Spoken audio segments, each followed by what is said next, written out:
Well, welcome back to the iron board, I nearly said, to the iron area.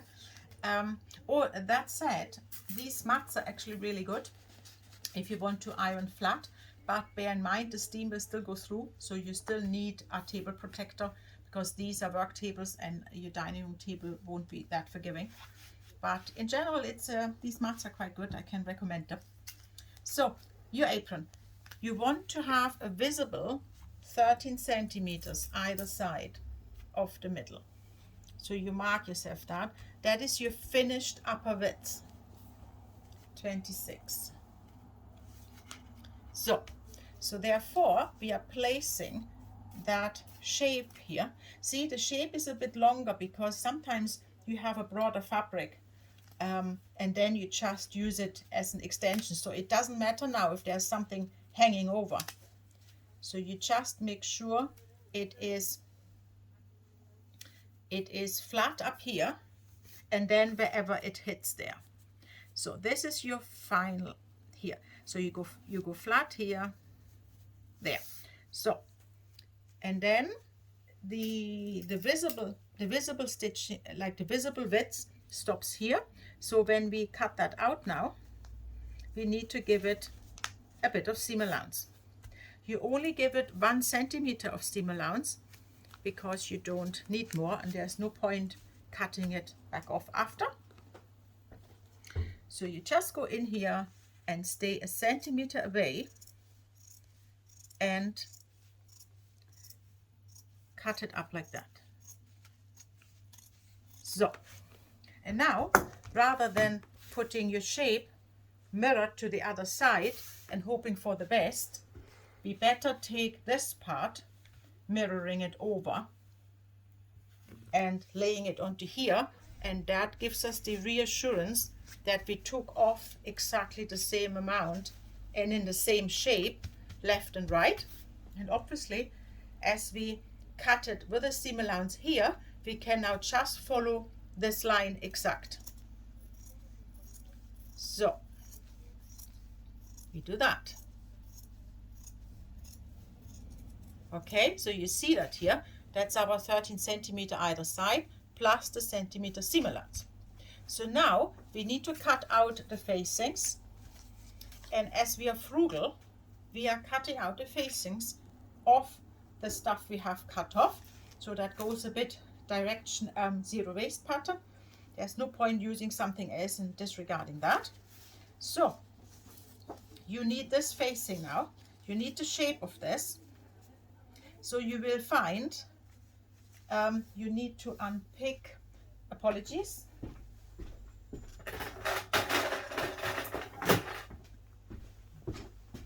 You need to unpick this bit. So when you make future aprons, of course you can mark your apron and then just not stitch any further. But I thought for your first apron for the video, I just let you stitch the whole lot, that I don't confuse you too much, and let you unpick it afterwards again. So there you are, and then this.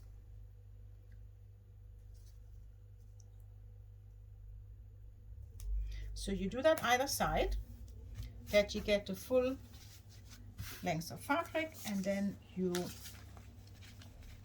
get your facing out of it. See? So you need your facing and seam allowance. So it just works. Let's open this. And then you can push your seam ripper, but then you need to go in on the side where the bobble is, and the bobble is there for the reason that it can't cut the fabric, you see? See, and then you can just go all the way around, just to show you that. So we place the thing onto it. There, in a position where we get it on, plus 1 centimeter all around it. Okay. If you want, for your own good, you put yourself a pin on one side, and then you know for the other facing you flip it over, and then you don't get confused and cut out both facings from the same side, which is a bit annoying in the end. So you have it pinned on, put your hands on it, and just cut around it with a centimeter distance. Of course, you can mark it with a pencil if you can't quite yet see what a centimeter is. I just make it a bit faster now that the video doesn't get too long. So, make sure I'm not losing track here. Maybe I could have put another pin there. Like so. And over here. Right? So I will be off the camera produce the other side of the facing, but just to give you an idea what is happening here. So this now gets sewn against this. See, like that. It needs to eventually look like this, right? And to get that, you need to put right sides facing to here.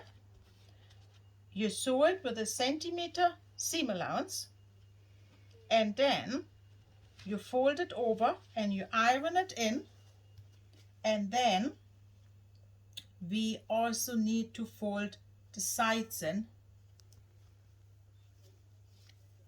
I should have said you need to prepare the sides first, sorry about that. Either side of the facings, you prepare the sides first, make yourself a tiny hem, but also make sure when you have pinned it on that this hem then doesn't hang over. I will show you that in a minute and then you will understand what I mean. So just to show you quickly before I am going to sew this up, that's how it needs to look before you sew it up. So you have right sides facing either side.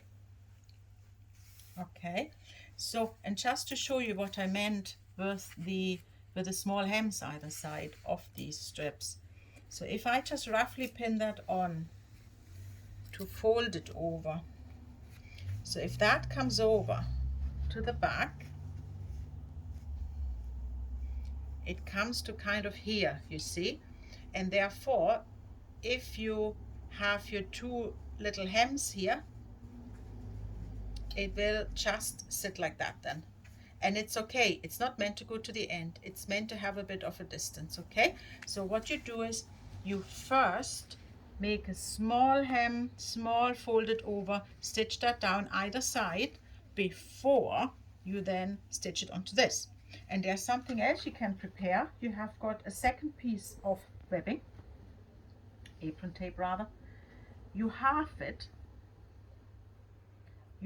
like so, and you want to stitch it on top of each other. Stitch it on top of each other because we put that then here underneath and we stitch it down like I showed you on the original apron, that it has the two openings here where you can put a cloth through, that you have it quickly if you need to wipe something. And then also what we are preparing here, you can do that now as well, that's your fac water here to make the pocket. So we can position the apron tapes here for this holding strip because we know that the facing comes to about there. So we go pretty much under the facing. Okay, which is about,